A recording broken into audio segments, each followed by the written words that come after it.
सुप्रभात। मकर संक्रांति की ढेर सारी शुभकामनाएं।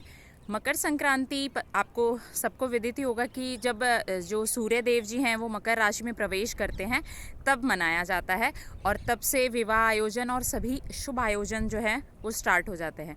और कहीं ना कहीं इसका वैज्ञानिक दृष्टिकोण भी है, ये आप सबको पता है, that is the scientific view. यही नहीं, हमारे देश में जितने भी त्यौहार मनाए जाते हैं उन सभी का साइंटिफिक व्यू रहता है, चाहे वो दिवाली हो, दशहरा हो, टाइम के साथ चेंजेस और उस टाइम अकॉर्डिंगली फास्ट करना जिससे हमारी हेल्थ अच्छी रहती है। कुछ ऐसा ही वैज्ञानिक दृष्टिकोण मकर संक्रांति का भी है, जिस टाइम दान किया जाता है और जिसका पुण्य काफ़ी ज़्यादा माना जाता है।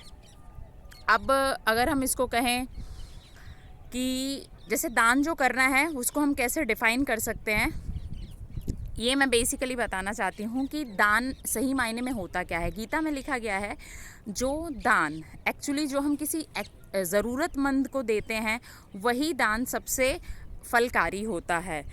इससे रिलेटेड मैं एक कहानी सुनाना चाहूँगी, क्योंकि जैसे मैं काफ़ी दिन से इस पे वैसे भी मुझे वीडियो बनानी थी, बट काफ़ी अच्छा दिन है मकर संक्रांति का।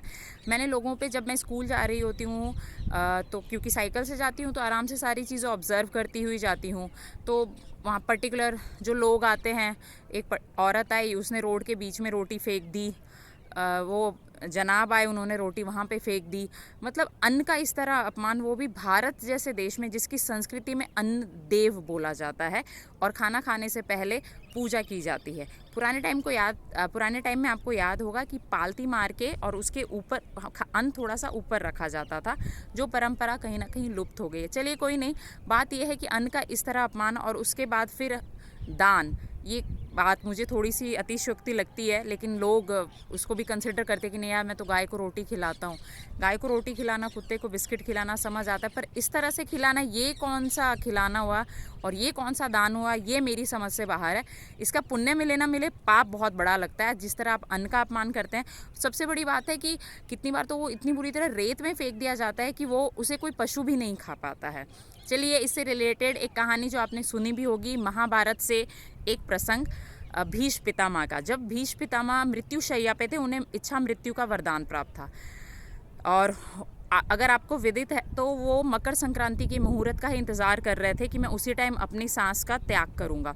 लेकिन जितने टाइम वो जिंदा रहे वो काफ़ी तड़प रहे थे, तो उन्होंने कृष्ण जी से प्रश्न किया कि हे कृष्ण जी, आखिर क्या बात है कि मैं, मतलब मुझे मृत्यु, मतलब उस मुहूर्त पे मैं मरूंगा, लेकिन जिस तरह से मैं तड़प रहा हूँ मैं समझ नहीं पा रहा हूँ। मैंने अपनी इस ज़िंदगी में कोई भी पाप नहीं किया अपने जाने में, तो फिर मुझे इतना कष्ट, मेरे शरीर को इतना कष्ट क्यों प्राप्त हो रहा है। कृष्ण जी ने कहा ठीक है, चलिए बताता हूँ आपको। 100 साल अगर आप पीछे, एक जन्म पीछे जाइए, दूसरे जन्म, तीसरे जन्म, 100 साल पीछे जाइए, भाई उतने सारे जन्म उन्होंने याद कर लिए। 100 साल पीछे फिर उन्होंने याद दिलाया कि तब आप एक राजकुमार थे और आप घोड़े पर जा रहे थे शाम को शिकार के लिए।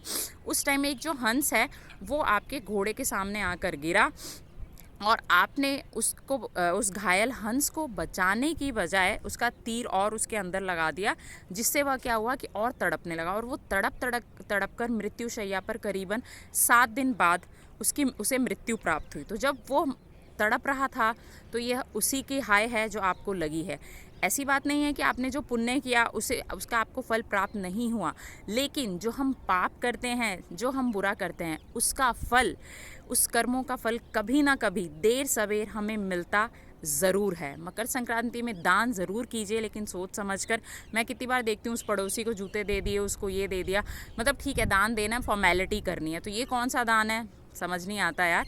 तो थोड़ा सा सोचो, थोड़ा सा, मतलब humanity should be there, logic should be there, और हमारे त्योहारों को ज़रूर ज़िंदा रखिए, तो वैज्ञानिक दृष्टिकोणों के साथ, और सबसे बड़ी बात है ये अपनी इंसानियत के साथ और थोड़ी सी अच्छी सोच के साथ। Thank you so much, take care of yourself. Makar Sankranti की ढेर सारी शुभकामनाएं।